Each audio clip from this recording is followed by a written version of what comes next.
What's good? It's Casper. Today's video, I'm going to be talking about the movie Final Destination 5. Final Destination 5 is a 2011 film. It's rated R and it's 1 hour and 32 minutes. Directed by Steven Quale. The last movie was one of those movies that I couldn't believe that it was a final product, and this one right here, back to the same vibe. Already from the beginning, I'm like, dude, I want to turn this off. The beginning of the movie shows credits that literally last almost another whole movie. The opening credits really felt like somebody who got introduced to a Photoshop, any final movie editing system that they finally got their hands on, and this is what they came up with. The opening scene struck so many nerves right away that I already knew what I was going to get into, and then when the characters show up, I'm like, brother, come on, this is absolutely insane. A lot of these actors in this movie really need to think about why they even joined this production. This whole thing in general was so terrible. The writing was one of those things as well that really felt like they were writing this movie with cocktails on the side, and they probably had a protein bar to be like, all right, at least I have some energy to keep this going. And long story short, can't believe this was the final decision. Characters communicating with each other, it was just awkwardly placed. A lot of the setting in general, you can already tell that they're gonna probably put their best production in the vision. So in the beginning moments where we see the main trajectory of where this movie is gonna start with all this crazy evil stuff, bad luck in general, that right there, I really couldn't believe how much green screen was so obvious. Camera direction in those moments was another obvious, like, I can't have a final confident decision to put anything out. A lot of the stuff was supported by special effects. A lot of the CGI is what's holding everything in this movie. Once again, very hilarious to know that when you talk about these movies, you're just more shocked on how bland and how awful whole vision was. Like, bad editing in here, a lot of bad setups with the characters, and this isn't a movie right here where there's one character in here making this movie actually survive. The main character in this movie is another thing that you're watching it and it's like, dang, this is Tubi 101. This is a Tubi show style acting. Nothing in here that's gonna freak you out. The sound effects in this movie you can probably hear from a whole bunch of other horror movies and even funny movies as well. This is not even a movie that is so bad that you can be entertained by. It's more of like, it's so bad that you look to your left or look to your right and be like, who chose this? The only positive that I'll take from watching this fifth one is definitely the fact that Tony Todd was brought to this movie. That just makes me think the behind the scenes, that a lot of the people responsible behind the scenes did not have no confident decision at all. To bring Tony Todd in a movie like this, knowing that he wasn't involved with the last two, that just shows everything in general. His lines were not effective. His character was out of place. His whole vibe of trying to make this a horror, creepy, mysterious thing did not fit. The only thing that made sense with Tony Todd being in this movie is that we know he got a bag for this. And that's the only thing that makes sense. This vibe right here, very random. The other actors are doing terrible with him. Tony Todd, in my opinion, when the director says cut, he's just laughing and walking away. No interactions with nobody whatsoever. Nicholas D'Agosto plays Sam, another terrible main character, another actor in this movie that really looked like he was doing a lot more stuff as a child actor. He has one of those faces that would look good in an insurance commercial, look good in a Honda commercial, but bringing him along in a horror vibe, my gosh, you already know he's gonna get murked. This guy did not look confident at all. The lines just made me laugh on how he's just presenting these lines, very terrible. His interactions with his girlfriend in this movie just made me facepalm the whole time, very cringe. And talking about the setup, even with his girlfriend in this movie, it just made his acting look a lot worse. And in this one right here, a lot of his sequences with the twists and turns, just a lot more face palms. This guy does not look like he is a bravery type of character, and the ending scenes of this movie made his character, in my opinion, a lot worse. Like, this movie, when it first started, didn't have no stars, and the only star that it was moving up was seeing Tony Todd. But when you see the final scenes of this movie, it automatically is like, gosh, it really had no life to even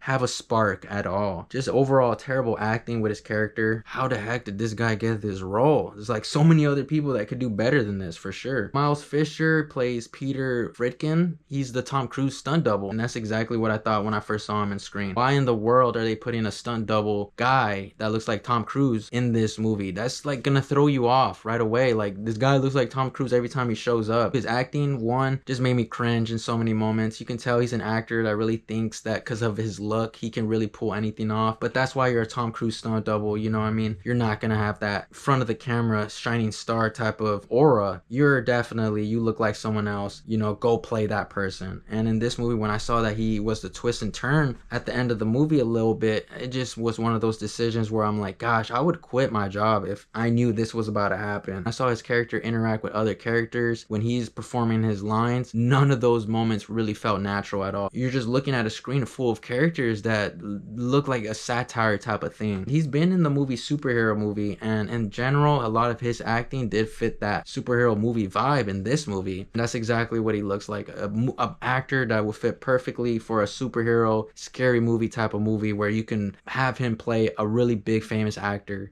because he looks like him. Nothing with his character made sense at all. Every time he showed up on screen, it was a point down, to be honest. Courtney B. Vance plays Agent Block. I feel like he's an actor in this movie that thinks he played it safe, knowing that these other actors are way more terrible than him. To be honest, he's one of those characters that you have to bring up in this movie on like, what the heck was the direction of this movie in general? This is so poorly written. When you see that this guy is playing a detective and trying to figure out how these people are dying, the most terrible way to figure out an investigation is this guy's lines. The lines he puts in this movie on trying to be a detective vibe, this is what I'm talking about. Like, how does anything in this movie get approved? His character was very awkward. His character showed up in the most cheesiest way. It was more of the cheesy way of them trying to make this horror mysterious vibe work. It did not work at all. And the direction his character is trying to figure out this case, whatever, doesn't make sense with the main character's trauma. Like, a lot of these characters who are traumatized by what they're seeing are very, very awkwardly placed with his character, because the questions that this detective is asking doesn't make sense for anything that's really happening with this big event that happened where a lot of people died. This was like a Cartoon Network, Tubi, very late night type of acting from this guy where you don't want to show a whole audience this type of style of acting, to be honest. David Koshner plays Dennis. So with all the stuff being said in this movie, I do want to actually give props to him being a part of this movie. I think he's one of the smart actors in this movie that actually, before joining this cast, he read the script and was like,